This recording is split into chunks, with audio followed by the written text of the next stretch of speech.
Hello everyone, in front of me is Xiaomi 12 Lite, and let me show you how to change wallpaper on this device. So at first, open the settings, then go to wallpaper, and you can either go to categories to pick some particular category, or you can just scroll and choose the wallpaper that you like. Obviously you can also pick something from your own photos if you wish. However, let me go with some art picture.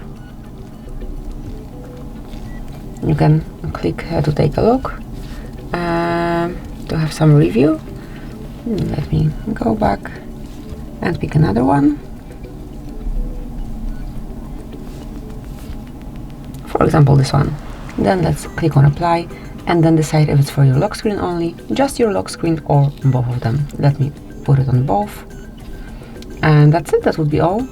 Thank you for watching. Please subscribe our channel and leave the thumbs up.